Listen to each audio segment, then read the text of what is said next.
man, Kane. You in the game, Kane? My name is Static Select, and I'm a dickhead when it comes to hearing artists I've never heard of before. But when I heard him, and I'm the biggest critic of hip-hop got, I was like, dude's dope, and we started working together.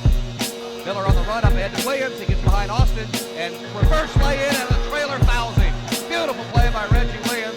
Gets it into Williams, a catch and shoot. 3, 4 for 4 for Reggie Williams. A link out to Reggie Williams with authority. Yo, welcome to Synonymous.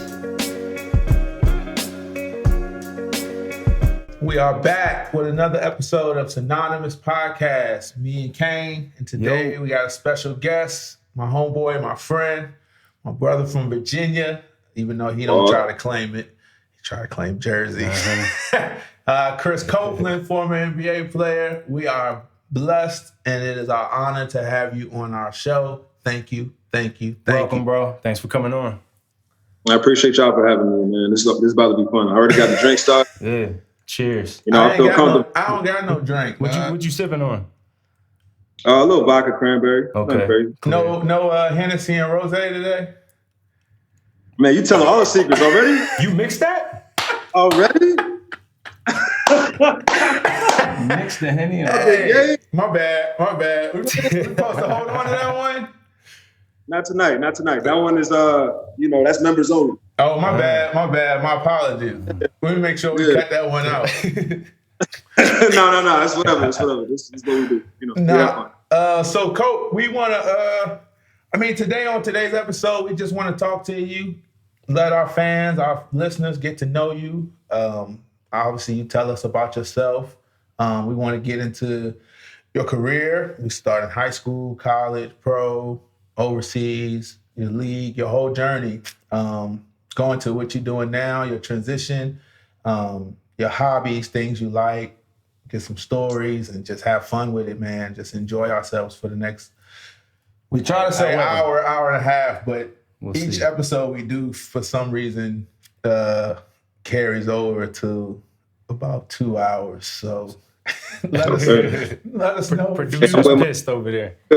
Yeah, let us know if if you get tired or something. But you got that drink in you, so we should be all right. Yeah. Ain't like we going out. Ain't nothing to do. Ain't nobody going nowhere. I'm surprised you ain't got no house party. Right. No, but so tell us a little bit. Tell us where you started at. Like I mentioned before, I said by way of Jersey and Virginia, but man, floor is yours. Go ahead, bro. Like you said, yeah, Jersey first, right? I started in Jersey. Went to high school. I went to high school in Virginia my sophomore year. Virginia, moved to Richmond. Went to Hermitage High School. Then from there, I went to Colorado. Played basketball everywhere I've lived, and started off in the D League. Then ended up going overseas. Had a quick stint in the league for a couple of years. Played some more overseas, and now we back at square one. Doing the next things. So let's dive into from Jersey to Virginia. Like, I'm coming from Jersey, close to New York City. Being close to the big city, then coming to Virginia to where it's farm and country and a little slower pace. How was that adjustment for you? Even from just that, from the social life into even basketball? For me, it was definitely very different. I just remember the music changed. That was like one of the things that grabbed me quick. Like, talk about that. Yeah, just going from like listening to Jay-Z and all the up top favorites to Project Pat. And I was like, what's this? Totally different pace. Like, for me, I was always when I first got there, I was against it. Like 3-6, all them, they was listening to heavy in Virginia, and then I grew to love it. You know what I mean? You end up.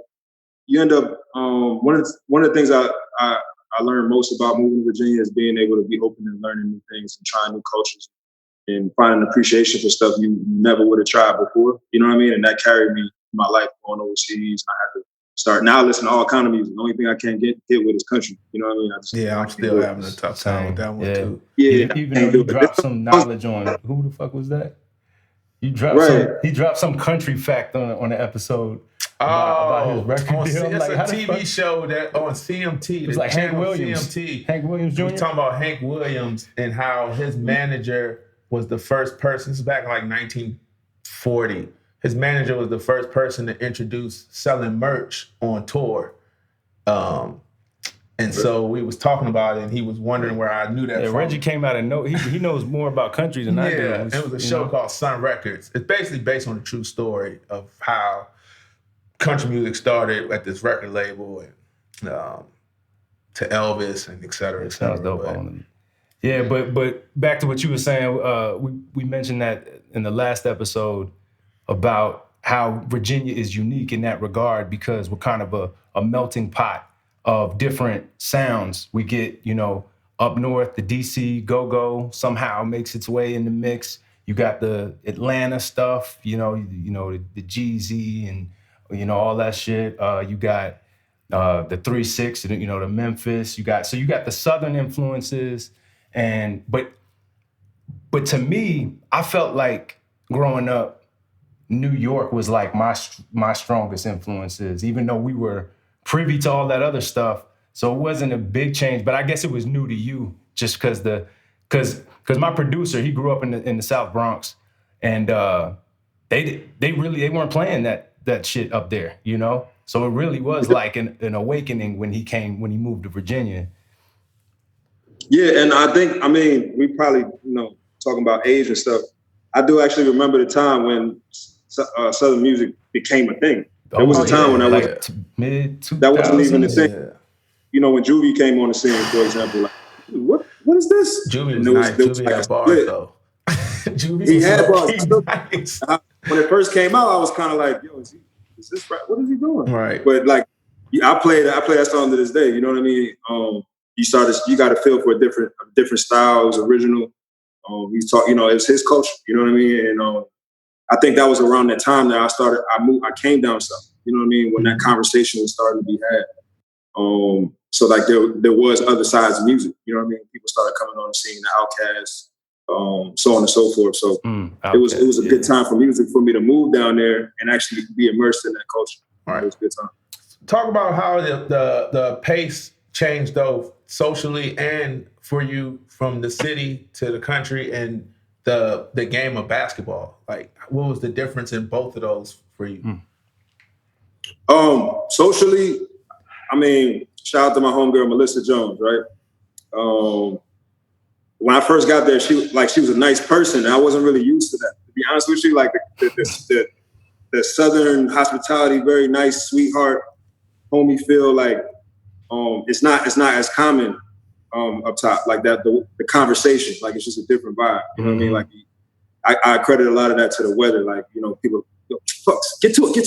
You know what I mean? It's like that kind of, and it's a faster pace. Everybody like on the move.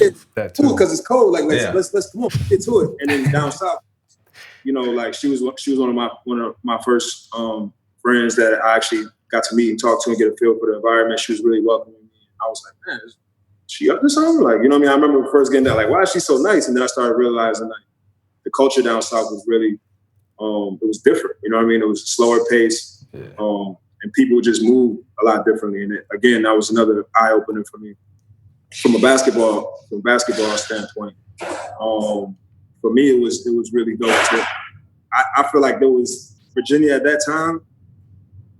Competition was just better than Jersey, just to be honest with you. You know what I mean? Wow. We talking like, I wasn't expecting to hear that. I'm from Virginia. I'm a little shocked by that, but please, in Jersey, detail. better than Jersey. The high school, I put it like this.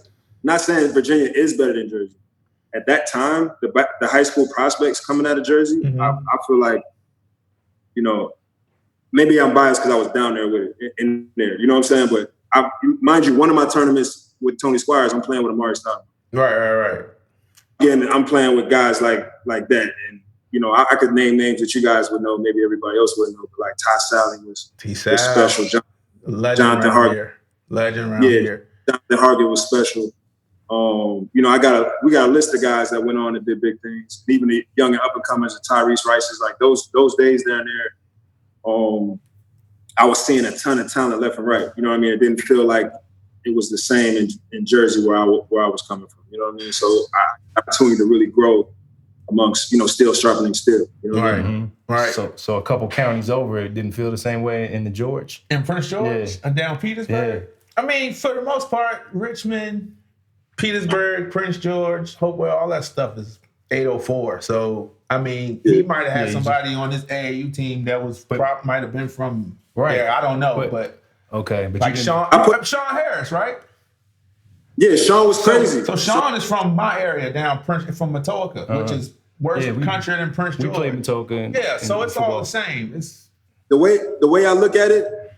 The way I look at it is like when I was hoop. I'm not necessarily saying like, Glen Island or whatever. I'm saying like when the elite of the elite met, for example, like especially in the summertime, off season, you playing against in the summer. I'm playing against Ben Wallace, Corey Alexander, Jewel, Junior Burrow, Harold Dean, Dino, guys. Right. Like they're killers that will come back.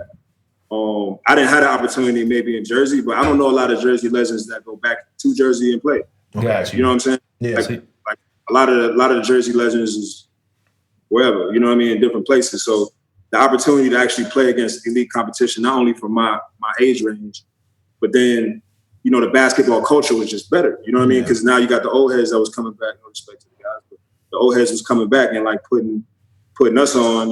I'm running laps. It's me, Matt Coward, and Andre Ingram. We training under Corey Alexander. You know what I'm saying? Right. Just us three following his workouts. That was one of my summers. You know what I mean? So they were nurturing a young talent for sure. Yeah, it was more of a basketball culture. Word. So coming here, you're doing your thing in hoop. You playing this elite talent. Obviously, you dominated in high school, all metro, all region, et cetera, and you end up at Colorado. What for like our young guys and young hoopers coming up listening, and what give them the process of that from being courted by a big time university and then getting to that university and the transition of that. I'll tell you what, things change after the recruitment's over. I'll tell you. They ain't as nice as they was when they was trying to get you. He straight up lied to you. Yeah.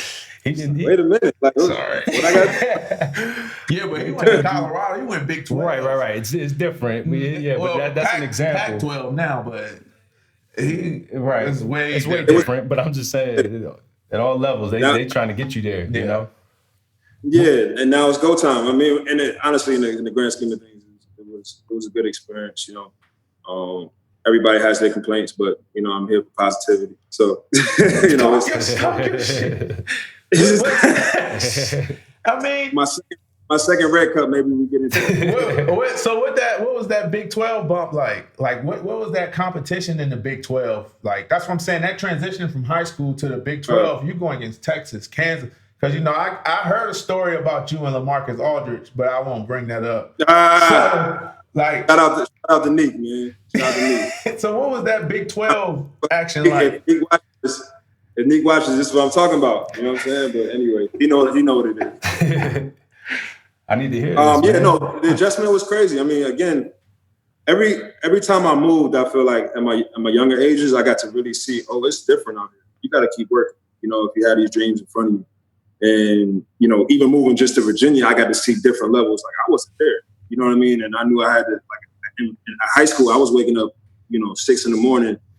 every day, before school started, getting my workout in every day before school started, trying to catch up. I was scared, to be honest with you. That was me in fear of not being able to compete. These guys, I'm playing against guys as super athletes. I've never been athletically gifted like that. That's real.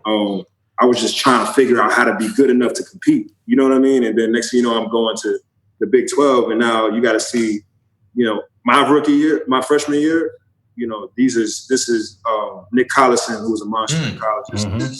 I'm trying to think who names that everybody would know.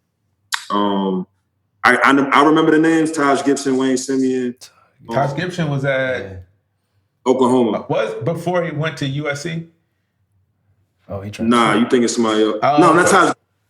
Taj Gray. I'm sorry. Okay. Taj Gray. Taj Gray. He was a monster. He was a problem. Who are the twins that went to Oklahoma State? They were there. Tony Allen's in there. Joey and Stephen Graham. Yeah, Joey and Stephen Graham played against them. Tony Allen. That's 3 first-round picks on one team. This is what the league looked like. I could go from team to team. It was, you know what I mean. And then who on Kansas team, have? Kansas had Kirk Heinrich. Keith Langford. Miami point guard. What's his Chalmers? It must have been a first. What about Keith Langford? Keith was there. Damn, bro. Squads. Like they went to the Final Four. Like we talking about squads, like lots and lots. Like every night, you know, like the bottom teams would cook you. You know what I mean? So for me, and then in my own school, like I'm playing against, I don't know if guys remember, but Dave Harrison, Michelle Mirandis. Dave Harrison went to the league by the Pacers, right? Drafted by the Pacers. Yeah, and I'm playing against this monster. I always call him an X-Men. You know what I mean? Yeah. He's like a juggernaut. David Harrison, he's built like a juggernaut from X-Men. You know, anybody remember me from you know, Dave is probably in college. I don't know. I won't say the wrong way, but he heavy, right? We talking benching 400-pound type. He's seriously like ridiculous. And I'm coming on campus 6'8", 215. And You're a small forward. You come on campus a small forward. Yeah, I'm like, what is? I don't. So again, it's another, you know, it's another wake up call for me to get back in the gym. I gotta like this is what it looks like at the next level. Damn. All right, we got to keep working. You know what I mean? So it was just ton of for me. The transition was wake up call after wake up call after wake up call. I respect what you said about the fear factor and having that fear that was like your motivation for you to get up every morning to work hard because you were scared about being able to compete. I don't think most people would even admit to something like that because everybody think they're so good, you know? Yeah. Oh, I'm the best. I'm this. But it's real. It sounds like that's what pushed you to the next level, you know, is from what you just said. It wasn't only that. Or not the fear, but the competition level too, you know? Yeah, I've always, here's my thing. The number one motivator was, you know, and I have no problem talking, not too much detail, but I have no problem talking about my number one motivation, obviously my mom, but my brother. You know, living up to a promise I made. My brother passed away. So it's always been NBA or bust. Like there's no in between. You know what I mean? I had to figure out how to get there because I made that promise. So every stage, even though when the mountain looked crazy, there was no turning back. Like we said, we doing this. All right, I got to figure out how to conquer this. It's a mountain, but like, all right, so where's my pickaxe? We got to start climbing one step at a time. My mom always said, find a way, make a way. You know what I mean? So for me, the fear part was these were stages. They were different. And I'll be real about that. I'm confident I knew I did well. You know what I mean? So I could say that today. I probably wouldn't say that at 16. Yeah. You know what I mean? But it's the truth looking back in my life. You know, I'll even shout them out. You know, a lot of people may not know him, but this is a Virginia podcast. So, you know, Jelani Lawrence, right? I don't know. This is a real story. Jelani Lawrence was. I don't know. That's the first. Jelani Lawrence. Yeah, I shout him out. Like, because we were together my sophomore year. Now he was, to me, I thought we was, you know, you probably could have said he was better than me as a sophomore. And when our sophomore season finished, we both wasn't getting like the right minutes and whatever. And the Blue Ridge Academy came and called, was like, you guys should come with us. We're gonna train you guys every day. You're gonna have coaches that rebound for you. We're gonna make sure you get to the next level, blah, blah, blah, blah. So for me, it was like, damn, I got this opportunity. And then my high school coach ended up picking me to stay. But Jelani went to Blue Ridge. I don't know. So Jelani, dark skin, right? Dark skin Jelani. Athletic. Athletic. He probably don't even know. Okay. He probably don't even know the story. But this is real shit. Can't get him. I don't know if I've told this story like to some young guys, but I don't think I've ever said it publicly. This is the truth though. Those 6 a.m. workouts, I had a picture, right? It wasn't of Jelani, but it was of a basketball player. But I was thinking, this may be crazy, but I was thinking of Jelani. And it said, it was a basketball player, like a GIF, like a little regular picture I hung on my wall, and I posted, somebody's working harder than you. Because in my mind, I was picturing Jelani. We at the same level. Mm-hmm. He's about to be at training camp every day, getting shots up, coaches, all the stuff that they promised they was going to give me. And no one's doing this for me. So when I see Jelani again, he's going to destroy me. And he had all the gifts. He was like jumping over me. Like he was super athlete. You know what I mean? Mm-hmm. So I'm like, if if I'm not nice, you know what I mean? He's going to embarrass me next time we see each other. You know, summertime, we're going to see each other. Yeah. You know what I mean? So, get that trash can award. I really had that motivation. Like, he's up working right now. I know he's up working. You know what I mean? So I can't not be. You know what I mean? So that fear factor, yeah, I'm going to see him, and that's going to be a problem. That was really a big stage in my life. Wow. That's tough. That's tough. They found your motivation. That's some Jordan type stuff when he found something to motivate him. Every day, man. 6 a.m. Wow. Respect. So you go through the Big 12, you play great competition, you finish up your college career.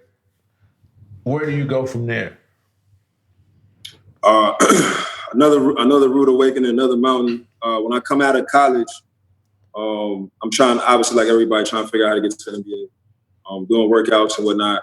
I guess my body wasn't holding up, and I was playing at the Pepsi Center. I made a move on JR, actually. You know what I'm saying? I remember like it was yesterday. I went up to actually dunk it. My foot broke. Yeah, right. As soon as my college career was over, so I lost a lot of opportunities. I had a job lined up overseas. I had some NBA workouts lined up. Everything was just gone. And then I had to sit till, I don't want to say the wrong month, but till halfway through the D-League season.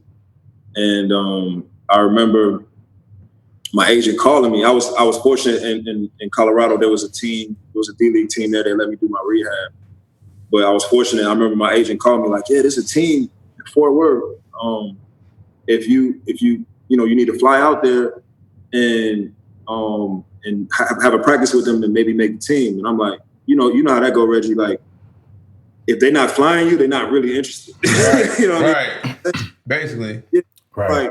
Like, yo, they're not paying for my flight. Like, nah, I'm not going out there. And like, my agent's like, Cope, you're gonna go, you're gonna play. I'm gonna pay for your flight. You know what I mean? That's why I'm my agent to this day. That's not the only reason, but that was a big play. I didn't realize I had no other opportunity. It was on a whim that he had a relationship with a coach that would just give me one practice.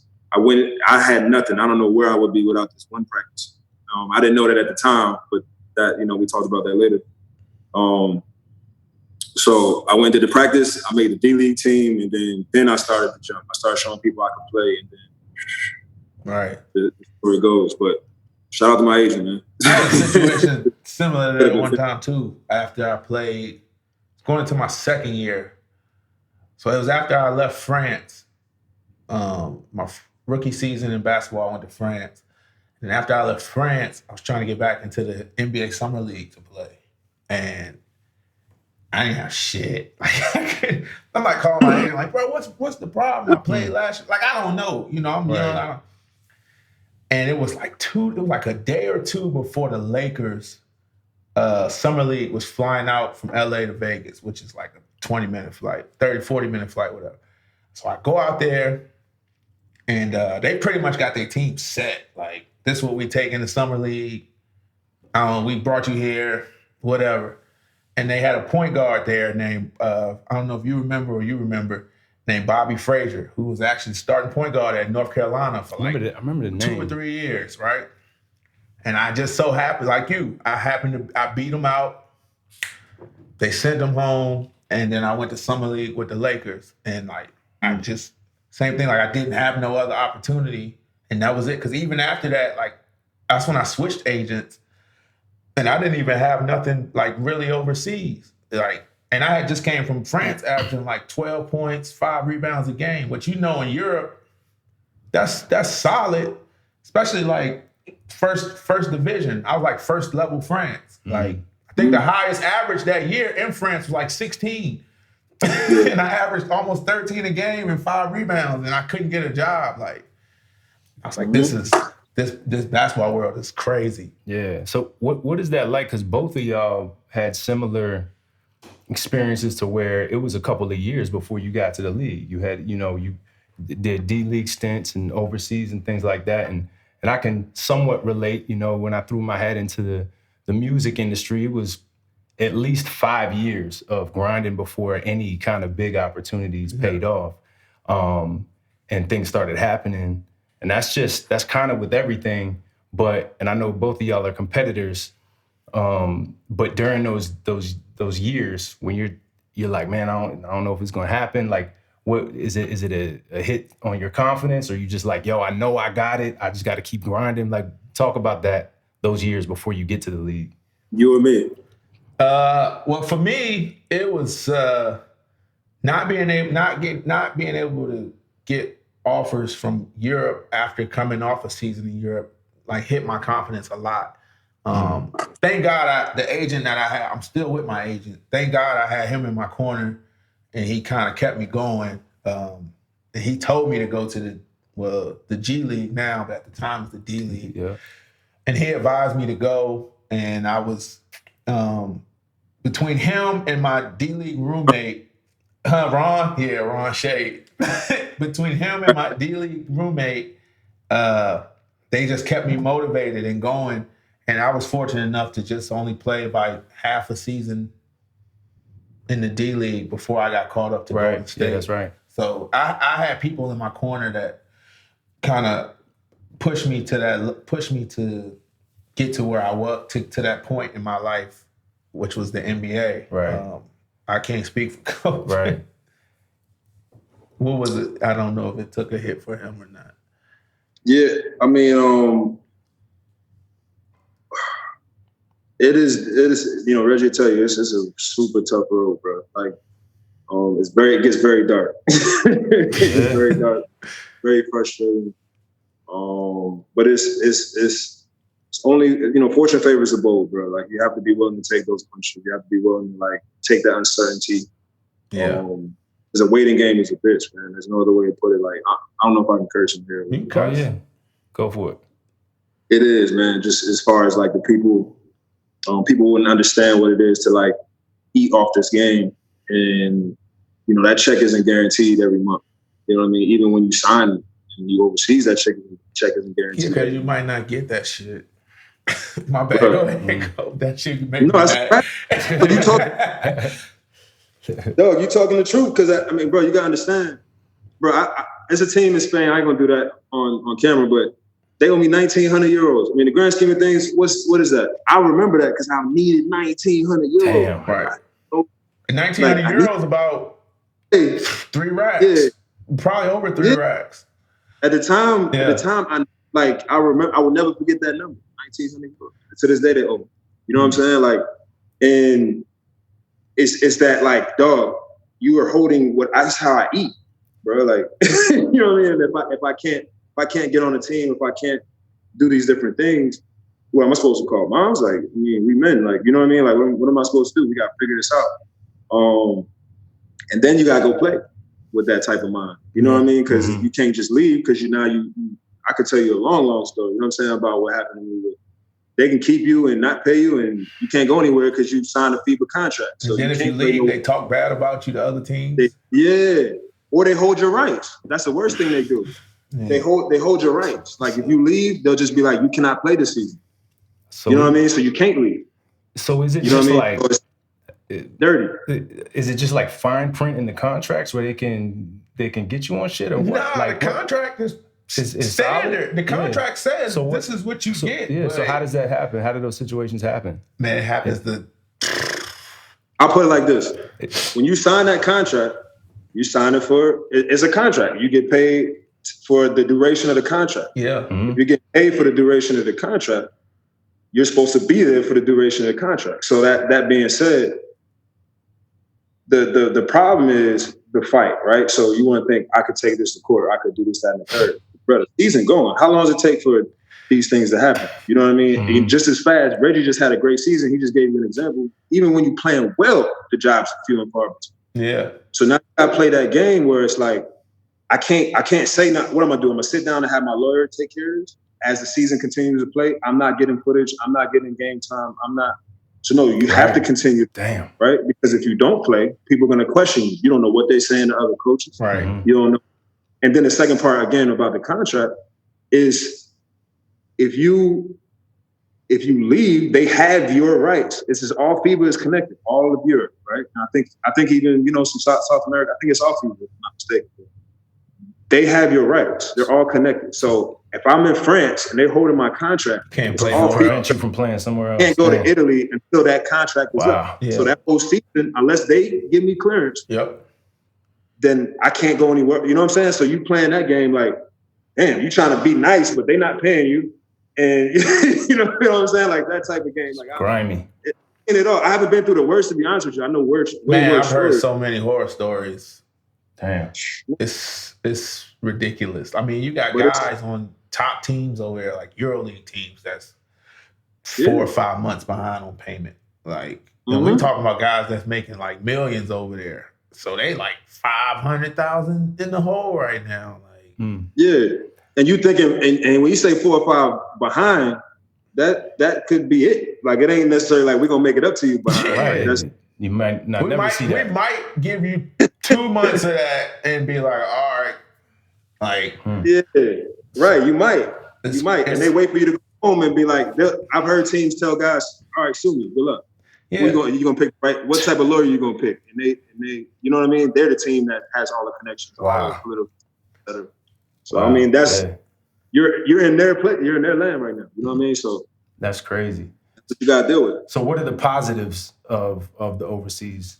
You know, like I guess when the deals do work out, there's good deals. You know, That's just like the biggest negative. right? But that just sounds scary as shit. Oh no! Right. I mean, you can. Some places you get your money. Like, Right? Yeah, and don't let me like make that like that was my experience overseas.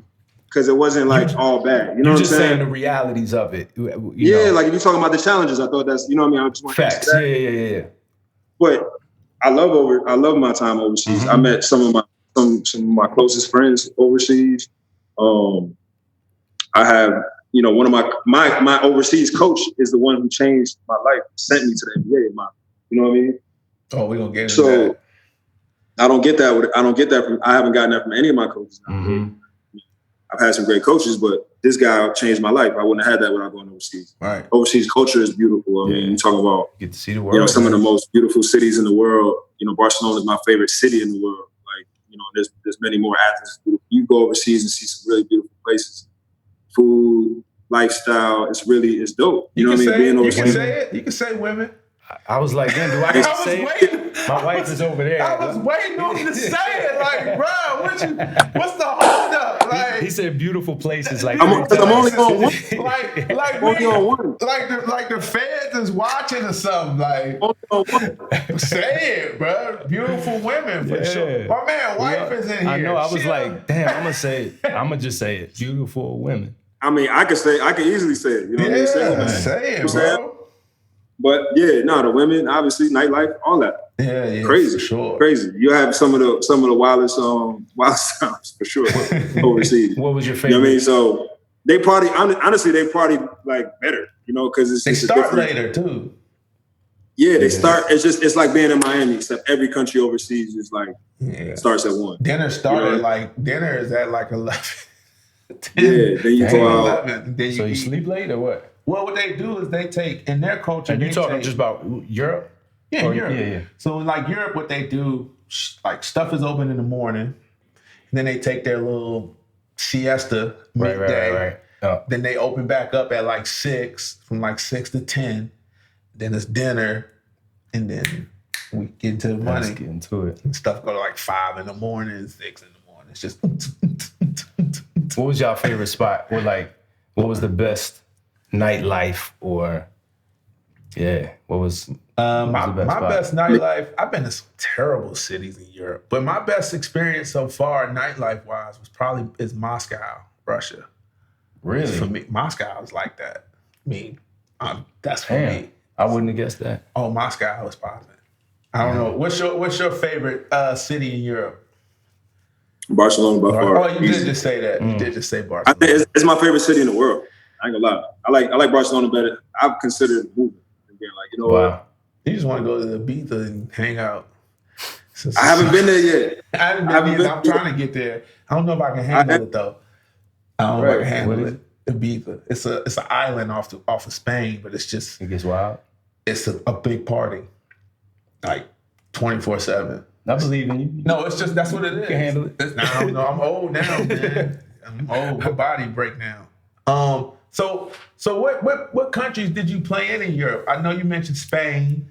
Yeah, I played my home countries, I'll say, because, we played all over the place. My home countries were Spain, Germany, Belgium, Holland, Turkey, Andorra, which is part of the Spanish league. Spain, right? Yeah, it's not. It's its own country. It's in between France and Spain, but Okay. Andorra's dope though. Berlin, I forgot Berlin. Actually, Moscow is second. I forgot about Berlin. Berlin is crazy too. I had a good time in Berlin. Germany is live. Yeah, Germany is it's lit. Germany is like that. Yeah, my brother just went last year. I'm over here having flashbacks. So what's your favorite one to play in though? Because you did good in Germany, right? In Trier. Germany was my most fun basketball experience overseas. The energy, bro. Like, I don't know. The plus, I think that year, so much talent, bro. I think I had like every night at my position. I just remember feeling like I had somebody in front of me that was a killer, man. Like, Yeah. Brandon Bowman. I ain't gonna go down the list, but I had some Cali. monsters. Went to Georgetown, right? Yeah, Bobo. Shout out to Bobo. Like a 6'9", 2 guard. Handle He was everything. like a second coming of DeMar Johnson. Not DeMar Johnson, but like I can see DeMar. Slinky. DeMar yeah, DeMar could shoot better probably. But Bo had a lot with him. He could shoot it. He could strong. He was skinny at the time. Now you see Bo. He's okay. Yeah, but always respected Bo big time. I go down the list, but I had super talented league and a lot of competition in my position. But then on top of that, like, I love the crowds. Like, I always thought they were really engaged. Like, the fans out there were always cool. The culture was Germany, but there were a lot of English speakers. It was closer to Americanized cities. So I was very comfortable. Mm-hmm. What was the best competition overseas for you? It would have to be when I played in Spain. It was brief. It was during the lockout year. And I went to Spain to a team called Caja Laboral or Baskonia. And we were EuroLeague. So EuroLeague is basically the NBA. I know my team in Spain, I think we had 5 guys that eventually, if they were in the NBA or eventually ended up in the NBA. Damn. And that was just on my team. Damn. Not to mention maybe 3 or 4 that just played EuroLeague their whole career, which is, as you know, EuroLeague is, like I said, it's high level competition. That EuroLeague bump is different, man. Because the game in Europe is different. So then you got those guys who are just skilled, disciplined, just fundamentally sound, and it turns out to be a very competitive yet it's like a learning curve almost. What's the biggest difference in the style of play? My biggest thing over there was having to put the ball down first. That messed me up big time. And no defense of 3 seconds. I'm like, these big 7-foot motherfuckers, 250, 260, just standing in the middle of the lane, like waiting on you to drive. Crazy. Like, you're not getting a layup. If you do, you're shooting that motherfucker from the free throw. But Europe to me was slower, and the game is it's less time. It's 8-minute difference. It's 40 minutes in Europe, so it's less time. And then in Europe, everything counts.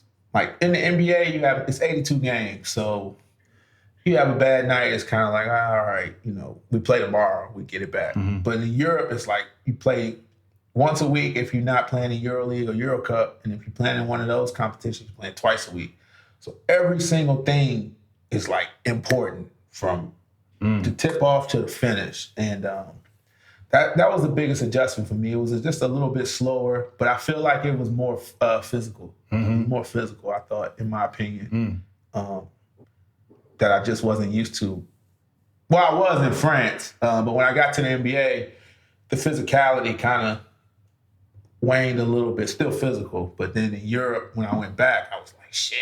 Yeah. Here we go again. Like I'm coming from practice. Like, shit, Right. you motherfucker beat me up today. But Yeah, it makes sense. I mean, just the rules, the one rule that's gonna make a big difference. yeah, what about you?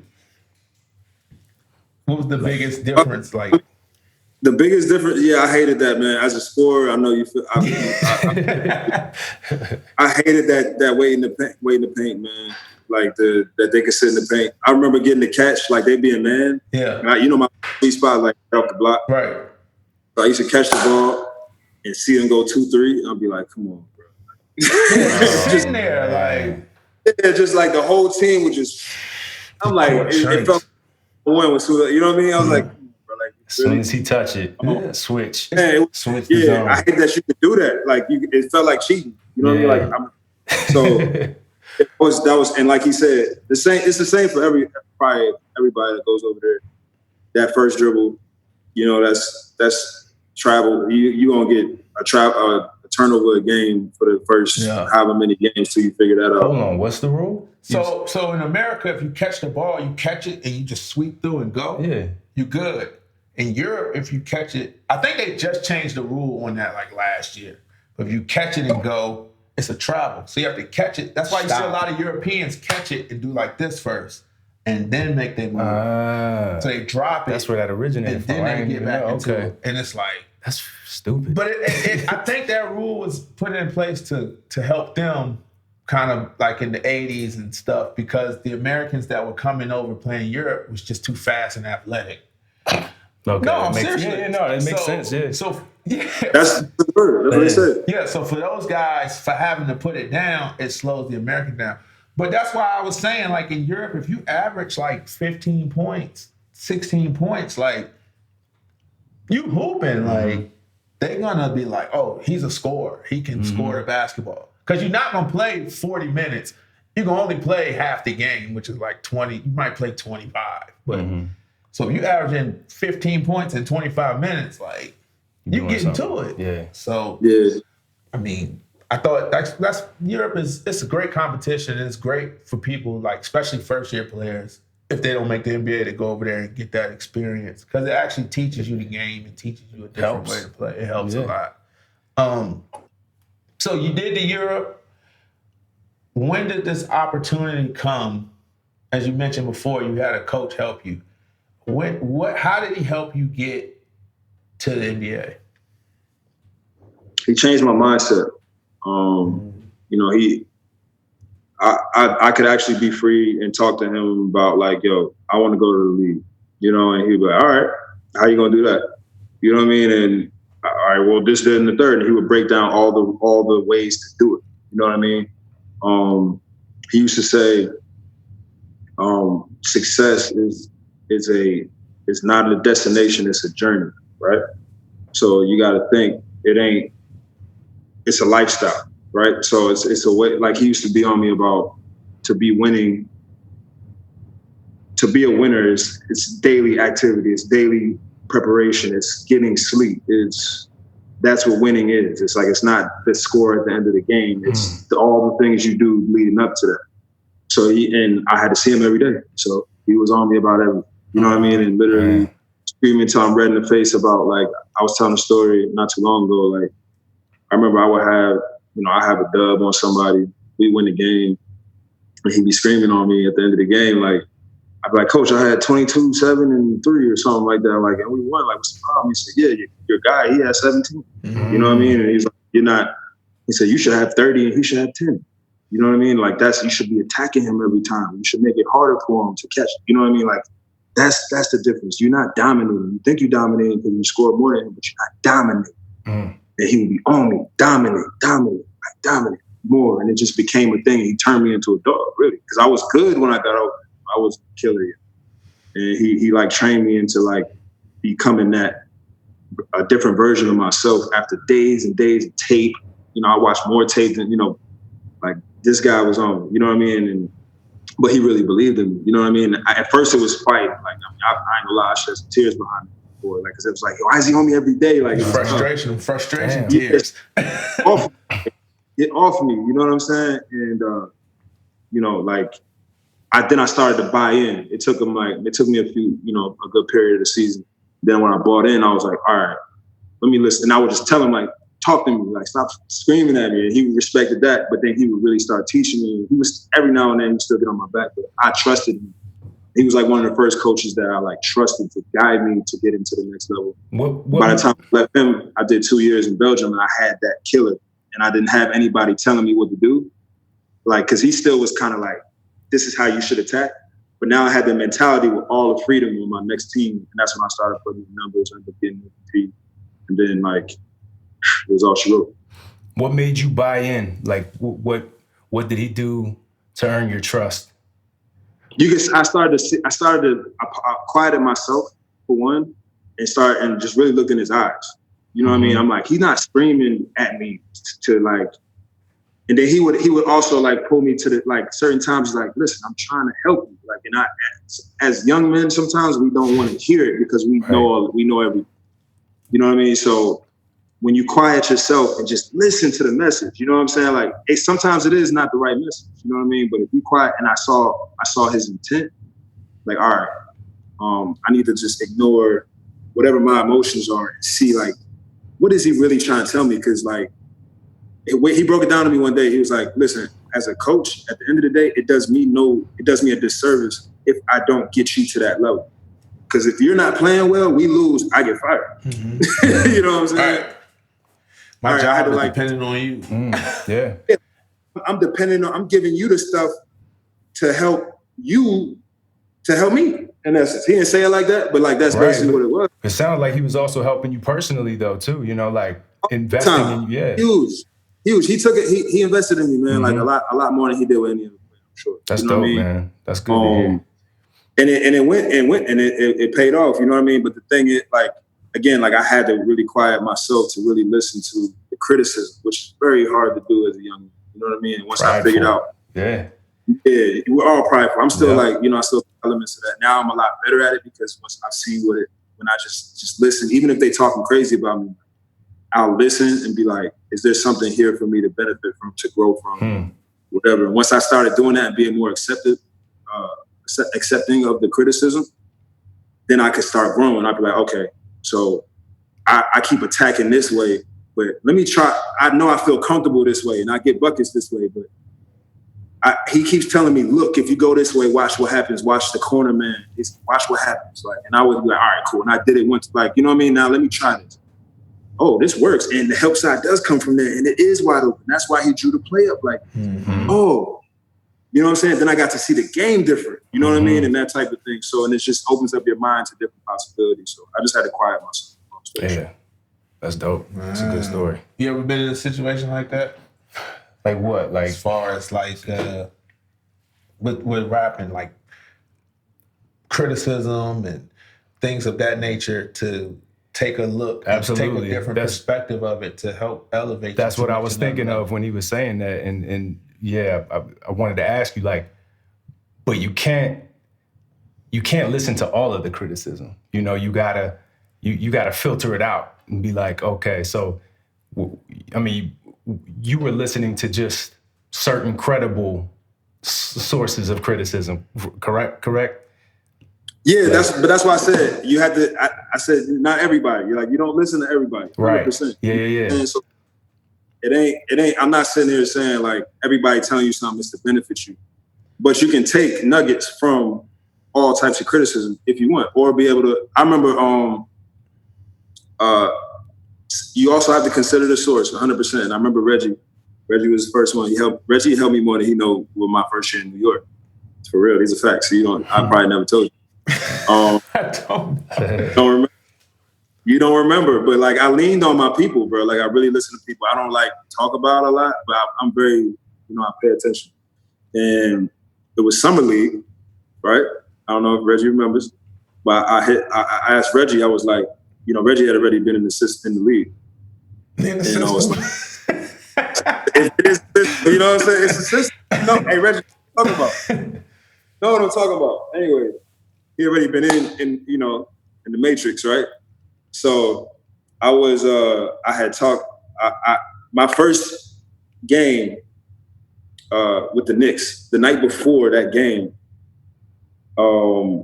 I'm used to, mind you, everywhere I've played, you know, I had bad games here and there, but everywhere I played, it was positive write-ups and whatnot. I'm used to, like, I had big numbers.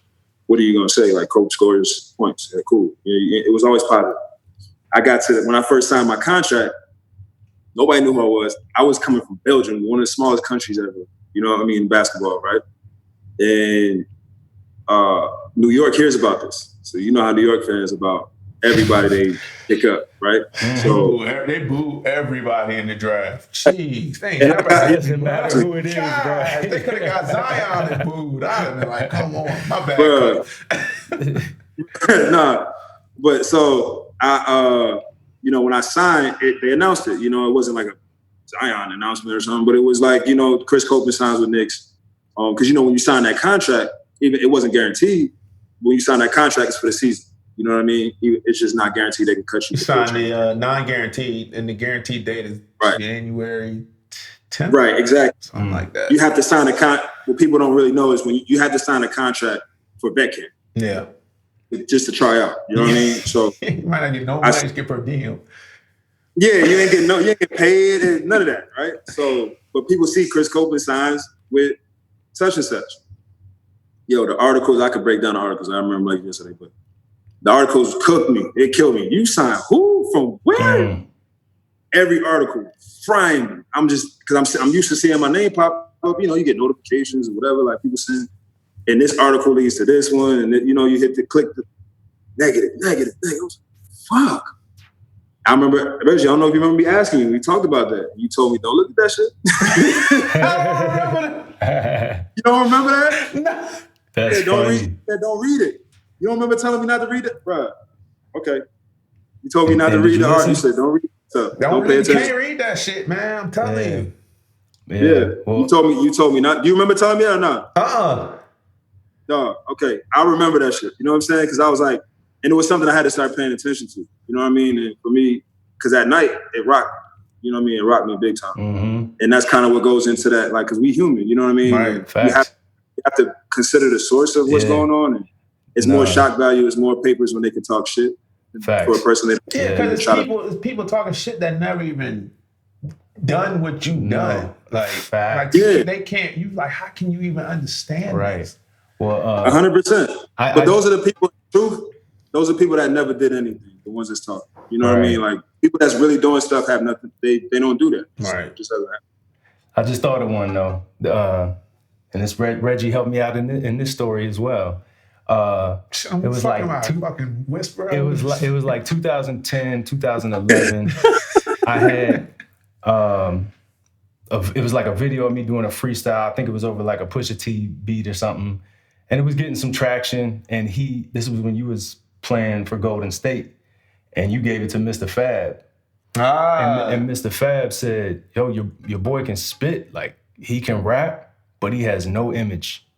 Like he's not marketable. And that was a prime example of taking that criticism and being pissed at first, because I'm like, fuck that, you know what I'm saying? Like, yeah, you're damn right I can rap. And then I was like, nah, he right. I'm wearing like dumb shit. I was dressing bad. And like my image, I didn't have anything that people could relate to. I was just rapping. So I took that and I kind of rebranded myself. And, kind of created an image, not a character, but leaned into who I am, you know? And that was major, so I appreciate that. Mr. Fab. He's a Bay Area legend. That was my guy when I was out there. Freestyle king, too. That was my boy. We used to have some good conversations. I have not talked to that man since I left, but he was a good dude, man. I liked him. He season ticket holder fucking every year. We wasn't even winning like that. That motherfucker was there. Yeah. He was there. But that's it's like, that's Mr. Fab. I gotta listen to that, you know? Mm-hmm. But I'm not gonna listen to everybody in the peanut gallery. But like you said, I think it is important to at least process it and be like, is there something to take away here? Like, yeah, that's a gem. For sure. I think, it's and I'm not calling you because I struggle with this, but it's important to not be sensitive when people speak to you. Like the more objective you can be, I think it helps you in success. Because even in the business world, like you guys know, like you're gonna face all kind of criticism, and if it breaks you, you know, you're not built for it. Yeah, whatever it is you're trying to do, and if you're trying to sell cupcakes, and somebody tell you this cupcake is too whatever, you know what I mean, and that just destroys you. You know what I mean? Like you wasn't built for it. For sure, yeah. But it's tough because artists, I think, are naturally sensitive. You know what I'm saying? We slave over this thing and then we put it out, and then its success depends on how people receive it. So we need the people. You know what I'm saying? We need the opinions and shit. But you don't ever want to hear that your song sucks, or you know what I'm saying? But everybody's not gonna like what you do. And right. Yeah. And that took time for me to understand that. Yeah. That like, yeah, you got to remain objective and not get in your feelings about it because it is a business. You know, nobody said, hey, you have to be I chose to do this, you know? So. Right. So you come to New York to the Knicks Summer League. Everybody knows this. It doesn't, I mean, we all know you balled out. You did your thing, crushed Summer League in Vegas. And you get to the Knicks. What is training camp? How is the process from training camp to opening night and so forth? Bro, I thought I'd be honest with you. I was just trying to. I was in the league, bro. You know what I mean? I mean, it was like I made it because I wasn't gonna make the league. You know what I mean? I'm not gonna make this team. Like, what? Yeah, all right. Me? I'm 28. Never. This is my first shot at it for real. I never had an opportunity. Nobody wanted to give me a shot. I got a story if we remember. I'll bring it by Miami. That's a good story. But nobody gave me a shot. Even people that saw me. And I was just like, all right, well, I did good enough in summer league where they couldn't cut me then, where they had to bring me to training camp. So like, let's just have some fun while we're here. Mm-hmm. My boy, shout out to Corey Alexander, Homicide. We was riding through New York and he was talking. He was like, "Coach, you gonna make this team?" I'm like, bro, there's no way I'm making it. And then like it was 2 slots, and then Rasheed Wallace signed. So now it's one. You know what I mean? It's one. It's like closing. I'm like, like it's just not gonna happen. But I wanted to like do the best I could while I was out there. I wasn't really playing a lot of minutes early. They threw me at the end of one game, and I had like a bunch of points. And then they tried me a little bit more, and I had like some nights and da-da-da. And it just kind of worked out. But it was just kind of crazy, that whole experience for me. Again, I didn't think I was going to make the team. And I think they knew that for sure, that they were making cuts. Woody, Grunwald, Allen Houston had me in the office. And I was, Reggie, I don't know if but we've been through. Sorry, brother, we're going a different direction. Oh yeah, I've been cut a few times. I can sit here and do this right now. Yeah. I mean, things get cut, bro. Like I've probably been cut. Yeah. Whatever. Go ahead. It's part of the office.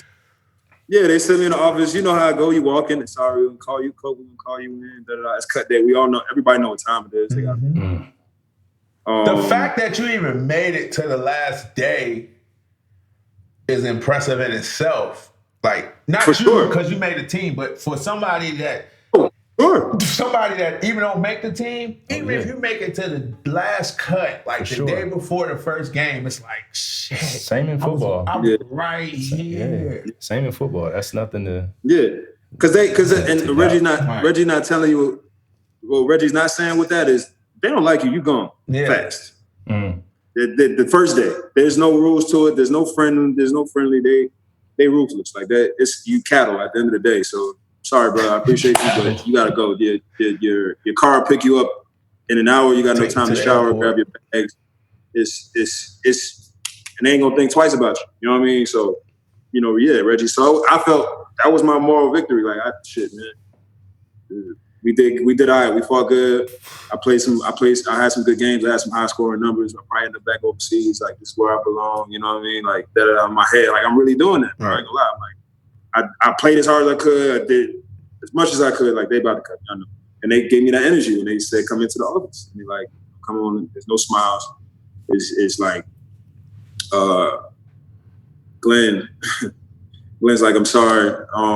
Sorry to tell you. Today's days we're making cuts. I'm like, I'm already nodding my head, like doing the whole like it's okay. Just tell me. You know your body language. You're right there, on that. like, all right, man. You being professional, but in your head, you're like, all right, man, just tell me so I can. I know what time it is. Like, you gotta do what you gotta do. Like, I get it. And he's like, yeah, but you're not gonna be one of them. I'm like, I sit back in the chair and they start laughing. You know what I mean? Like they laughing at me. I'm like, oh man, stop playing, dog. Like, no, it's like, no, you gonna make it. Woody's like, hey, listen, this is not guaranteed, so you better work your butt off every day. You know what I mean? Like I said, bro, you ain't gotta worry. You know what I mean? I'm here. Like, I'm here to do this. Like, he said, but you know, we're proud of you, happy for you. This is your opportunity, bro. I definitely was. Listen, I ain't the toughest guy in the world. I ain't the softest guy in the world. Yeah, I was fighting tears when I walked that out. Because I went straight to the phone, called my mom. Yeah. And I was like, yo, this is the dream we've been waiting for. Like, they may cut me tomorrow, but like, I'm officially an NBA player even for a day. But you know, some of that too, not taking away from any player's talent when they make a team, but sometimes you make good impressions on your teammates too. And they'll go to bat for you as well to keep you around. If you're just a good team guy, a good glue guy, and things like that. Like it's, I mean, you know, you just making those connections and shit. It's like networking, but at the same time, you build a connection strong enough with some of the guys where they'll fight for you. They'll tell the GM like, "Yo, this guy is somebody you need to look at, you need to keep." He can shoot, he can stretch the floor. Plus, he get along with everybody. He not gonna cause no problem for us. Like, this is great. Like, we need a guy like this. You think that happened with you? No, quite. I'd like to think Melo and JR, because Melo and JR was there. They knew me from Colorado. That's part of the story I was gonna. I don't know if I should even say. I don't know if it's okay to say, but I say it anyway. I don't think it makes him look bad or good or whatever. Just what it is. No, it make them look good because you was beloved in New York. So go ahead. Yeah, no. Another story. I'm gonna tell you another story, but it's kind of like the whole connection. So, but I would like to think, because I knew Melo and JR before that. So I would like to think Melo and JR put the word in. You know, I never talked to them about that. You know what I mean? But I would like to think if they were asked that they were like, "Nah, you cool, man." Like, because they did know me before that. You know what I mean? From the Denver Nuggets days, I used to do those workouts. Remember, I broke my foot. I was there. They knew me for years. Even when I got back healed, I was still going there from my University of Colorado days. Yeah. So it was funny. Like halfway through the season, though, this was like a cool one of those special moments because like you don't get to see who's really paying attention, who really noticed. Like I said, I never had an opportunity, even though people were watching. Like I know I was doing well. Like in summertime, I was competing with guys. I'm not gonna say I killed guys and this, that, and the third. I was competing. They knew what time it was. I was there. My presence was felt in those workouts with the Nuggets. And when halfway through the season, we played the Nuggets in Denver. George called, you know, the teams after practices, they interchange and like the coaches. Yeah, after the shoot around. George Call walks up to me, and one of the assistant coaches, he knows me. What's up, John? If he ever sees this, but they both come up to me, and coach is like, "Look, man, I gotta say to you, we fucked up." He said, "George Carl," you know what I mean? And I meant that was like one of my biggest moments in my basketball career. It was like, wow, we fucked up. So we saw it every summer. We talked about it because we were like, man, you could play. We saw it. But he was like, you could never do it. We didn't think you could do it in the lights. But I fucked up. I'm a man that admits when he's wrong. Like, wow. You know, I'm proud of where you are. That meant a lot to me, like as a guy. Again, you know my story. To hear that from Carl, you know, a legendary coach. They came up to me and said that. I was like, man, we seen you the whole time, and like now you deserve this. You know, that was big. That's dope. That was big. You never know who's really watching, paying attention, even when you're not getting that credit. Mm-hmm. Damn. So I remember you in New York, a big moment. I think was this your second year in New York? Was it the playoffs against the Pacers? Was that the playoffs? I think you went crazy against the Pacers in the playoffs. I was solid. Yeah, I did. I had some good nights. Yep. And what did Roy Hibbert say? I remember you telling me this. Was it Roy Hibbert? Which part? Me and Roy had, we played together. So I know in Indiana, but this before you went to Indiana. Well, I remember Roy had a big media moment. What did Roy say to me? I think you told me you hit some threes or something. He was like, "We got to get this guy or some shit next year." He probably yeah. I don't remember that moment in particular, but I was a focal point. I remember looking over at Vogel, and Vogel was looking at me, and I'm like, it was like one of those. I was really trying to attack them boys. Like it was my. I finally started figuring out just attack. You know what I mean? Just attack. Like I would black out when I get out there. Like in my head, I've always been a paralysis to analysis guy. I'm not thinking I'm always at my best. You know what I mean? So I was out there going for I remember all those little things in the moment. Now it's just like it is what it is. Yeah. They felt you got your feet wet now. Yeah, like at that time everything meant everything. Like, you know what I'm saying? Like Stephen A. Smith tweeting and Joe Budden tweeting my name and da-da-da. It was like, just feeling like I started to get recognition was huge. Because again, nobody ever saw all those 6 a.m. workouts, everything I did, and people started to see like that. This kid is all right. Meta world peace. Like we homies now, but like I remember him tweeting me. It was like, who's this 14? He never said my name, but it was like he said 14 for the Knicks. I like this kid or something like. It was that was a big deal to me. Like, you know what I mean? It's a guy that nobody ever, nothing. You know what I mean? I'm not the guy that gets picked. I was always a kid that got picked last. You know what I mean? So that meant a lot to me to start getting recognition. So being in New York though, like how does that stand up being in New York, getting that type of recognition in New York versus say you was getting that type of recognition in like Utah? I'm trying to pick a bad city, a bad city, or a different city, a different city, like that doesn't like act the same. In Charlotte, you're not gonna get that type of recognition. I was in Charlotte, and nobody was getting recognition. Not like that, yeah. Versus like New York, the Big Apple, like what's that energy like? You feel like you got a spotlight on you all the time.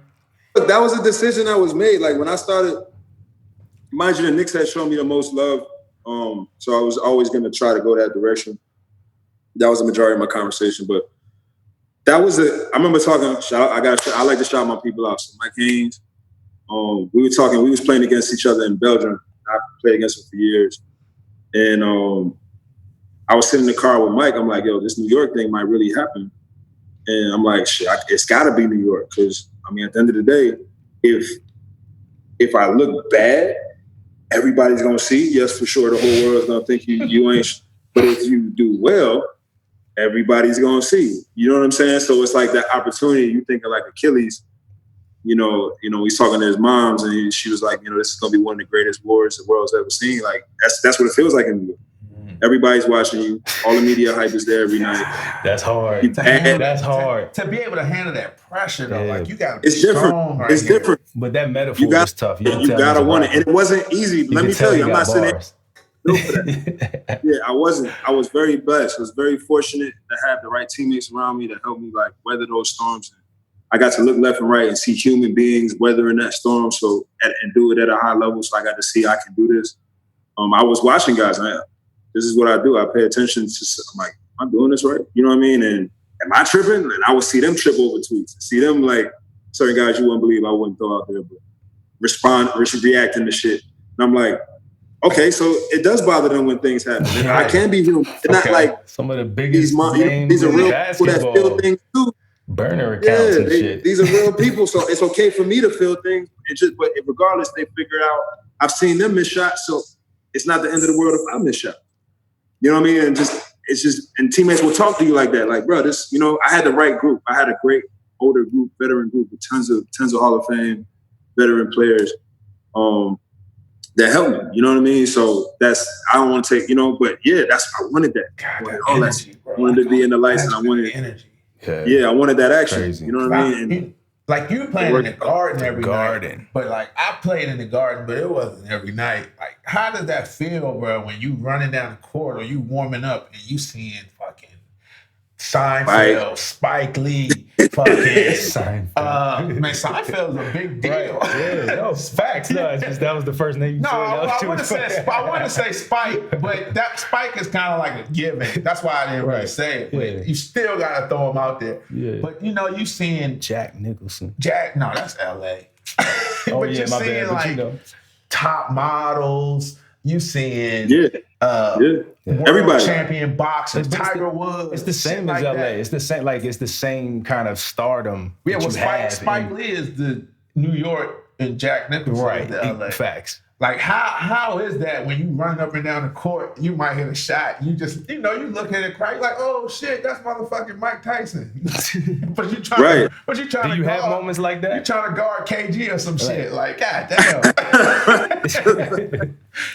Yeah, like Trav said. That's a fact. Yeah, do you have moments like that where you like, catching eye contact with somebody in there and like, man, bro, I'm not going. I mean, mind you, gotta say no names. Yeah.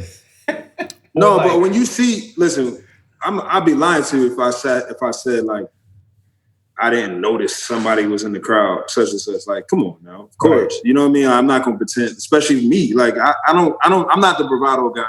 Like, yeah, I'm the star. So like, who's in this crowd? Like, I'm the biggest guy. I'm still the guy that's like, damn, I'm so happy to be here. Like, this is cool. Right. Am I really running down? Is that fucking Spike Lee? Like, that's what I was looking at. That's really Spike. Spike knows me. He read an article and he loved my story. Like, this is, and now I got to go play right now because he just shook my hand. Like, I got a game now. Yeah, I got, so, you know what I mean? Like, these things, this is how my brain was processing. You know what I'm saying? And so, like, I remember, we talking about, like, all right, so I'm going to give you a story. So, Tracy Morgan is, like, one of the dopest people I've ever met, right? He won't remember this, you know what I mean, for sure. But, again, this is me. I'm soaking it all in. Like, I'm excited for every conversation. So, so I'm at me and James White, shout out the flight. We went to an NBA Live, or it was 2K, one of them joints. It was like EA Sports Party, one of them things, a release party. We went in there, and I shoot at myself. I get it. So I see Tracy Morgan in the crowd, and he looks at me. He's like, "Yo, I know you." This is Summer League, right? This is after Summer League, actually. I'm sorry, and we just preseason, right? Oh wow! I haven't played a preseason game yet. He's like, "Yo, I know you," and I'm like, "Fuck!" So I say shooting at myself. I'm like, "Damn, he probably think I'm Marvin Flocka or something like that. Like he about to roast me." I'm not who he think he is. Like, you know what I mean? I'm being real. Like, these are my thoughts. Like, I'm like, fuck, like he in the middle of the crowd. Like, it wasn't like a big crowd, but it's people. I know you. Like, nah, bro, you don't know me. No, I know you. You played overseas, right? You working around with the Knicks. I was like, oh shit. Yeah, I told you, I know you, right? And I'm like, all right, yeah, da. It's like, and we start shooting up a conversation. He ends up asking me, he's like, you ever he said, you believe in dinosaurs? My man just I can hear him saying that. That's how random he is. I swear to God, I can't make this up. I can hear him saying I'm that not this shit for funny some right now. reason. Like, I can't make this shit up. So he's like, you believe in dinosaurs? I'm like, yeah, I believe in dinosaurs. Like, yeah. You ever saw one?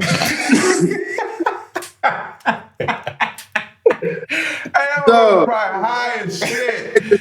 I swear to God, no way he remembers this conversation. This is the facts. This, me, That's a little me, I'm hilarious. hanging on this shit. Like, he like, you ever saw one? I'm like, nah. I said, yeah. See, don't believe the hype, right? Well, this is one of the dopest moments, though. He's like, don't believe the hype. When the newspapers start talking about you and this, that, and the third, saying you ain't shit, don't believe the hype. When they start saying you the man and all this type of stuff, don't believe the hype. Stay as you supposed to be. When they say LeBron is this, that, and the third, them boys put them shoes on just like you. Believe the hype. It was like one of the dopest conversations I ever had in my life. Tracy Morgan. Shout out to Tracy Morgan. Yeah, that shit just like I got chills. Oh, right? Yeah, oh, you shit. Yo, that's dope because you asked me like what's like to play in front of certain such and such. Anybody that knows me, Matt, shout out Matt, you know what I mean? 50 Cent is one of my favorite people, right? 50 Cent is like, I respect his, he does a lot of shit that's like, I wouldn't do that. But 50 Cent's like one of my favorite people. I respect his business acumen. You know what I mean? What he's been able to do. So, flashback, I'm playing Houston, right? Tracy Morgan is sitting next to 50 Cent, right? Fuck. Like, that's fucking sick. Like, I got a game. Right. You know what I'm saying? I don't know if Tracy Morgan remembers the conversation. I don't give a fuck. You know what I'm saying? I can't make this shit up. These are real facts. It's like the stars align, you know what I'm saying? And everybody, like, people foul out, and this is probably too much information, but JR and fucking coach get into it, and then JR doesn't play this whole second half. So I'm like the guy all of a sudden, right? And I had 29 and a half. It was like, I can't make this up, 29 and a half against Houston Rockets. Tracy Morgan was on the side. So I found that kind of to be motivating. When I had those people there, I realized like I'm trying to show out. You know what I mean? In those moments, like I'm trying to figure out like I don't want them to. That's what the whole New York thing was for me, because I've been rejected and told no so many times that when I get the opportunity to show and prove, it's like, all right, you ain't gonna forget me. I told somebody a long time ago, I was like, to weather these things, I always said like, you may think I suck or you may think I'm good, but you're not gonna forget me. You know what I'm saying? One way or another. So love it. That was kind of like my mentality when I saw different things, saw different people on the sideline and whatnot, and I was just trying to be as aggressive as possible. When I finally got the opportunity and I got the rock, I was like, shit, all right, let's work. Damn, for sure. That's tough. That's a big motivator. I could tell you a rapper too, because that's how perform. You sound like a performer. You know what I'm saying? Because like when somebody's in there, just give me the opportunity. Just give me. That's all I ever ask for. Just give me an opportunity. The last show right before the quarantine, I don't know mad skills. I should, but he's from VA. But he was in there. He was in the back watching my set, and I was like, oh, I gotta spaz because I respect skills. Skills is a legend though. A super legend, especially me from VA. But like, yeah, that's not Tracy Morgan. Like 50 Cent. Had a nice little run. But I'm just saying I can totally relate. You know what I'm saying? So New York was great to you, and so we move further along your career. Your next stop is in Indiana with the Pacers, correct? I mean, I know, but for everybody else that don't know, your next stop is in Indiana with the Pacers. You get a nice deal, but you're going from New York to this Big Apple to a blue collar, straightforward working town. Tell me how that was, and then how was the culture different as far as basketball from being a Knick to being a Pacer? Because you got different teammates now. You go from being with Melo. Amari, was Amari there with you? Amari was with me. Amari, Raymond Felton, J.R. Smith to Jason Kidd. Yeah, Rashid. Right. Yeah, my boy Pablo Prigioni. Hey, I played with Pablo in Spain. Love Pablo, bro. Pablo. Favorite people. Pablo Prigioni. He was like the oldest rookie in NBA history. Word. But he could play his ass off. Like, motherfucker passed that shit. He's a legend in Europe. So you go from there to, playing with Roy Hibbert, who's an all-star at this time. Paul George, Lance Stevenson, George Hill. I mean, you go from one good group to another great group that I guess just competed against Miami in the Eastern Conference Finals, right? 7 games? No, that year I went. Then we went to the okay, yeah. So how was that whole shift from the big? We ended up playing them in Eastern Conference Finals with the better. Whatever. So we ended up going to the Conference Finals with them. Yeah. Yeah. So you go from the Big Apple, spotlight every day, to the Pacers, where it's no spotlight and you just kind of like focused on hoop. How was that, and how was that culture in Indiana? Look, I mean, I'll say this piece. It was obviously night and day from a media perspective, but from a fan perspective, it's blue collar on both sides. Like the New Yorker, the real New Yorker is blue collar. Like the energy, like come out, put your hard hat on and work, it feels exact same. So the transition was the same. Like I got a lot of love from the New York fans, a lot of love from the Indianapolis people. The people I think that knew my story and knew like what I was about, you know what I'm saying? And like really it wasn't talent or no talent, everybody in the league is talented, but like people really respect. That's what the feedback that I got. People really respected what I had to go through to get there. So I fit right in. You know what I mean? My transition was easy as far as like being accepted by the community. People really respected that what it took for me to get to that position and finally even getting decent pay there. You know what I mean? Mm-hmm. So then it was now it was like coming down from the media high. Yeah. Right. But it wasn't that far of a come down because now it's strictly basketball, purely basketball goals. No other distractions around. Yeah, exactly. Like it wasn't. It's hard to explain what that the media drop off what that does, but then understand that the different type of personalities in this locker room, they not for the lights. Not saying that they're not stars. Like PG is obviously a superstar, super duper star. And a couple guys in our locker room, Lance is a super duper star. Like these guys love the lights, right? Or are built for the lights. But the environment that the makeup of the team wasn't like the stars that were on the Rasheed Wallace's, Carmelo Anthony's. They just have a little bit more flair to their personality or game than the guy like a David West, or you know what I'm saying, who all talent, super talented, but like he's just not. He just want to kill you and then go home. Right. That's, you know. He don't care. I was in San Antonio with David West briefly, and you know, from playing against him and then actually being in the locker room with him, his on court demeanor for me didn't match his off court personality. Like he was like the nicest dude.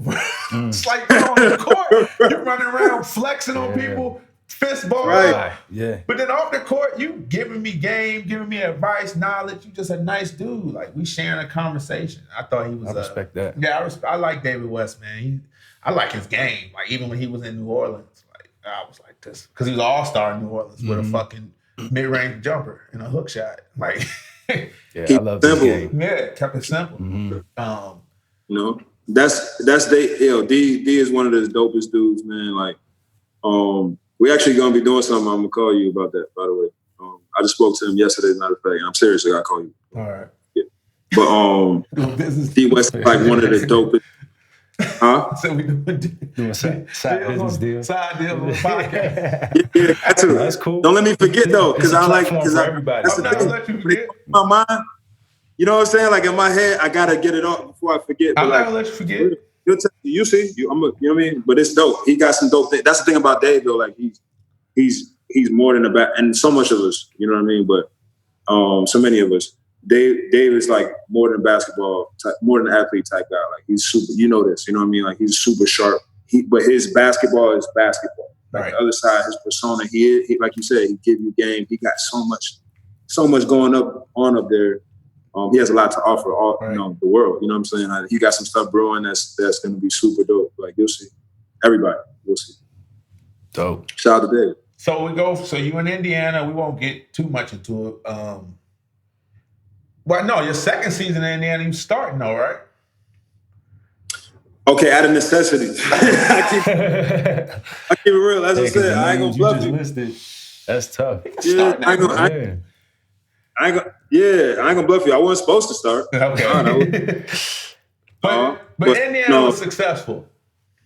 Yeah. I had a team, I ain't gonna say his name because I don't know if he want me to put this one out there, but he used to say, how many people have to perish before I can play? Wow. You know, he said, how many people have to die? Damn. Before they give me an opportunity. Like, man, I perish. It's funny because like literally nobody died. This is why it's funny. Right. But nobody died. But like while I started, everybody got hurt. That's perishing in basketball, getting hurt. Yeah, exactly. I think that's what he meant. Yeah. For sure. Right. You know what I mean? And I won't say his name. But anyway, yeah, so everybody got, and that's fun. It's cool to talk about again because we see what PG is now. But that was the summer that PG broke his shit. Yeah. He like, I don't know if his ankle, his leg, he broke all of it, like crazy. He got hurt. That was tough. Scola was like down for a bit. So much He game. wet. Scola was on that. Scola. We was listen. Don't get it twisted. That Pacers team was Scola. serious. Man. Scola was hurt. D West rolled his ankle in the preseason. So like everybody died. You know what I mean? It was like one of those situations. Everybody perished. Like it's like I'm picturing like Vogel looking down the bench like, damn. I hope.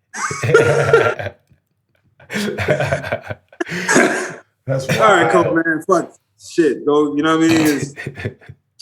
You know what I mean? So, he threw me out. Nah, shout out to Vogel. Like we actually had a great relationship. He really like great relationship. He would say that, but he put me out there and gave me opportunities to be the guy. For at least for a few games. And I was averaging, like 17. Yeah, I remember that shit. Yeah, I was doing what I was supposed to. I held down for as much as I could. I mean, I'm not Paul George, I'm not Dave West, all these guys, but I try to again go out there and make my presence felt as long as I could. And then guys got healthy, and then other things happened. I've been there, bro. Yeah, then other things happened. Then I've been there, bro. I know what that is. God. It'd be like that, So, but it was cool, man. Like my time with the Pacers was great, bro. I have nothing but good things to say. It was fun. I was still very happy to be here. So you leave Indiana, and what's the next stop? Milwaukee, man. Jason Kidd pulled me out the ashes. Oh, that's your boy.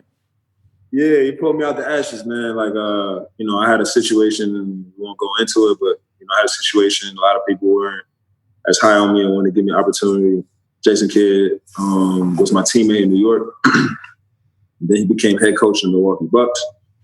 And he was like, yo, come rock with your boy. So I did, long story short. And then I went out there for a period. I was never quite the same after things happened. Reggie knows the story, but I was never quite the same. But I was still appreciative. He checked on me as long as he could, even after things didn't work out. Yeah. But I was appreciative of the opportunity still. Were you in Milwaukee with the Greek Freak? Young Giannis. I was. It was a young Giannis though, right? Young Giannis, but I've been, listen, I've been telling guys, you in the chat, I've been talking. The hype was real from day one. He been saying it. I've been saying this before. He saw it early.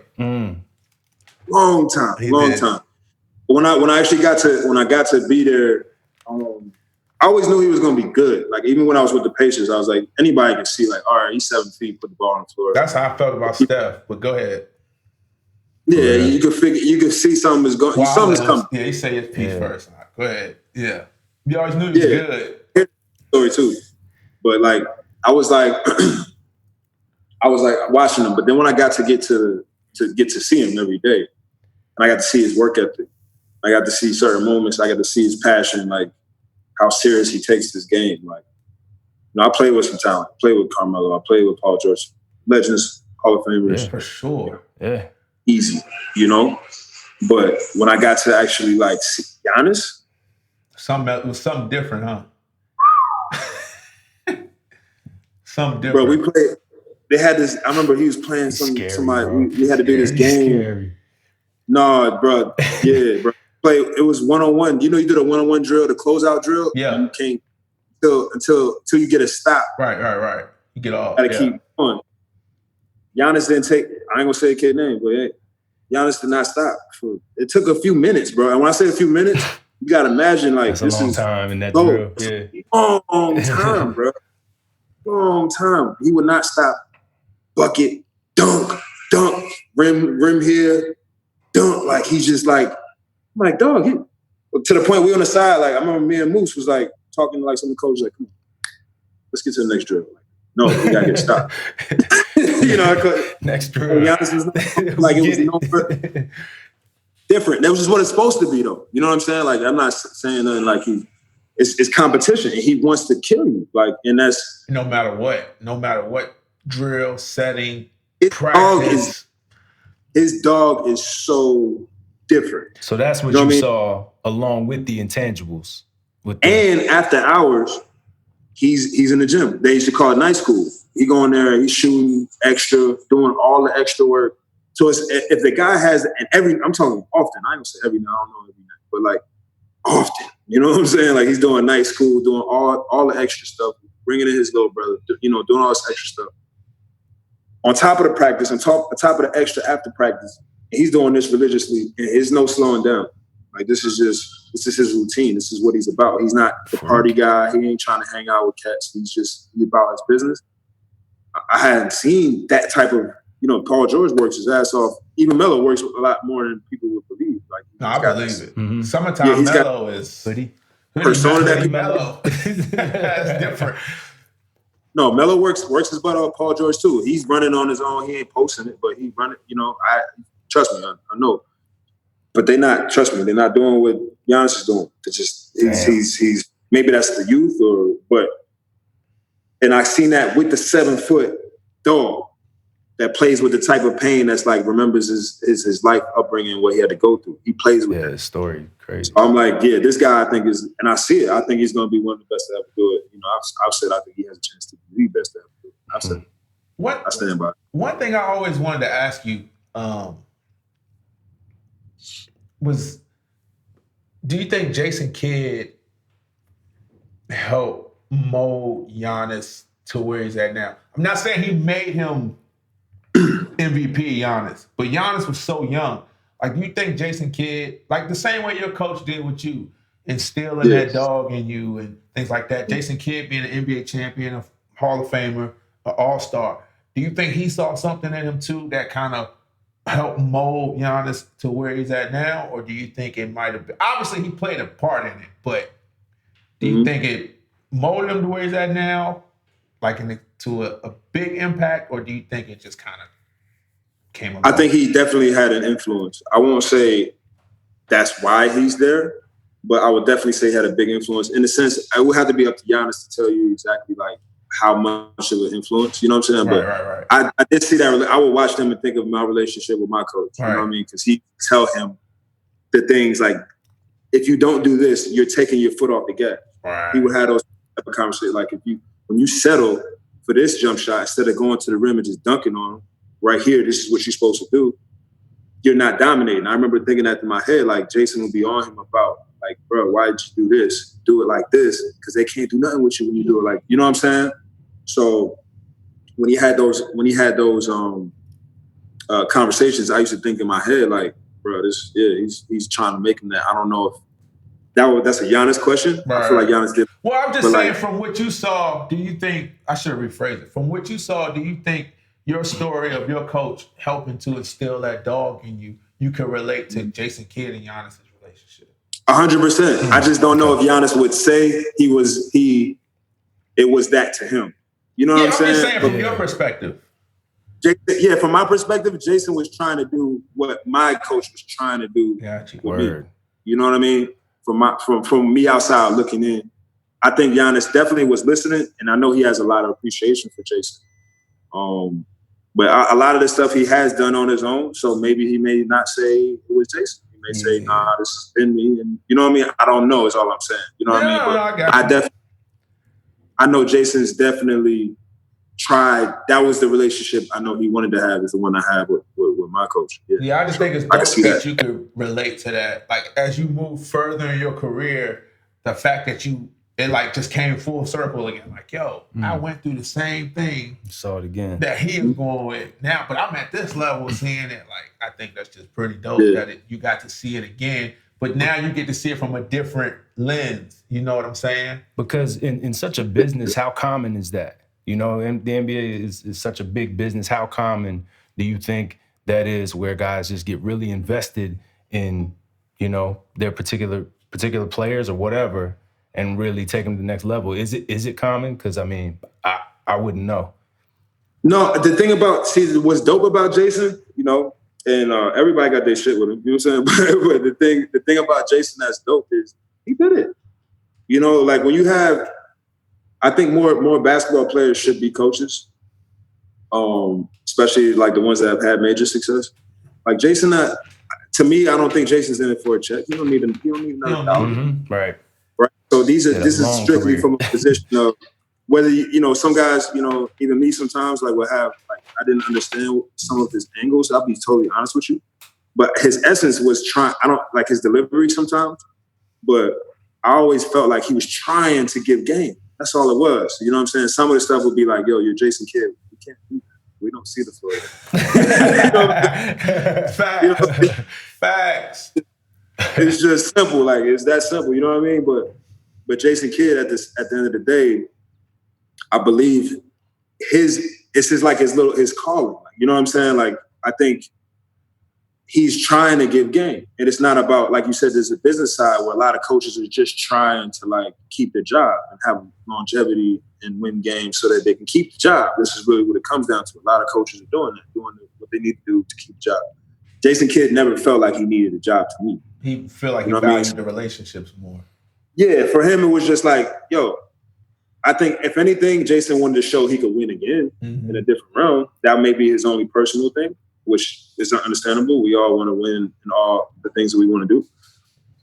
But Jason to me was, again, it wasn't about the business of basketball for him. It didn't feel like that to me. I was his player, but we had a lot of conversations outside of that where I got to feel his mind, and he would talk about like different players. Like, what do you think of this guy? I'm trying to teach him this, but he's not grabbing it. Like, or he would care about. That's dope. It wasn't. He respected your opinion too. Mm-hmm. Yeah. We had a bunch of. I'm not gonna say like I was his confidant or no shit like that.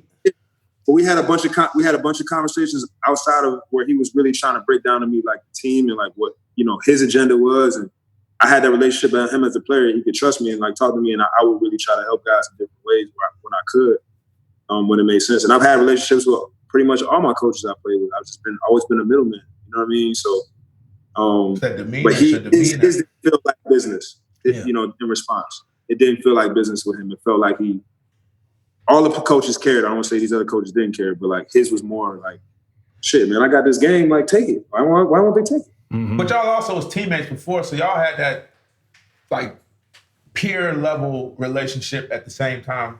In my opinion, also because y'all played together. So like the relationship y'all had prior was not on a basketball like I'm the coach, he's the player. Y'all relationship like this my teammate, this my peer. We might go out, have dinner together. We might have a drink together, talk about certain stuff that's going on in our lives or something. Like y'all connection. I don't know, but I'm saying like y'all connection might have been a little deeper and stronger than player-coach relationship too. Yeah, it was my first. Like, I mean, I don't know if that's like your vet too, right? So yeah, he was one of for sure. Like, I mean, my vet was Marcus Camby and Kurt Thomas. Great, Marcus Camby. Marcus Thomas.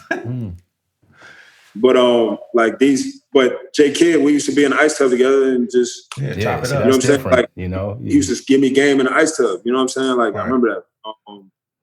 So for me, it wasn't. I don't know how many times this happened, but like the player you play with somebody, then they become your coach. I don't think that'd be common. So it was like a weird dynamic altogether, right? For him too. But I mean, I thought it was cool. You know what I mean? He was always that type of guy anyway. Like he was a point guard. He was coaching the team on the floor. Right. It was natural transition for him. Mm-hmm. Yo, so that concludes part 1 of the Chris Copeland episode. Man, we had a lot of fun with this conversation. It was natural. It was organic. And man, we just couldn't stop talking. So we have close to another additional hour of content for you in which Copeland talks about life after basketball, yet still considering basketball. We talk about music and a few other things. So come back next week and catch part 2 of this very dope conversation with Chris Copeland. Synonymous Podcast episode, whatever it is, signing out. Peace. Shout out to my motherfucking camp. Got me feeling like a champ while you cramp, trying to get to where I am. Got my girl mad at me cause these other hoes damn. Press the envelope till I finally get the stamp. And we on. Watch me get it. Laughing at the haters, smiling for the critics. Cause they'll be saying they've been with it once it's cool to admit it. When they ain't been here in a minute, the support is looking big.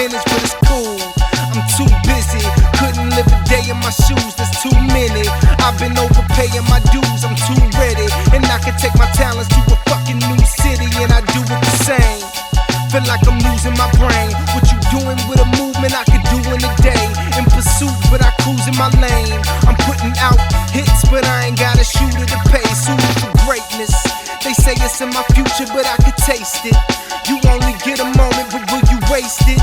Or will you own it? I don't know, but I'ma chase it. Face it, time is the matter. It's just a matter of time till my status incline, till my stars and my planets align. So I grind to the point I've exhausted every last bit of effort, and now I can't chill. I'm too busy getting better, so now I tell them I can't make time. I'm on a 24-hour, 7-day grind. Steady searching for success, and I'm looking at the top, trying to find time to waste time. 'Cause I ain't got time to waste, so you can't get the time today. On the grind, trying to find my way, so I say trying to find time. another day on my job, I just treat it like the rest. Too eager to be the best, no reason for me to rest. It's easy for me to stress until I'm at the top, like I'm standing on a skyscraper, beating on my chest. Go ape shit, I want great shit, shooting for the stars with straps, but no famous.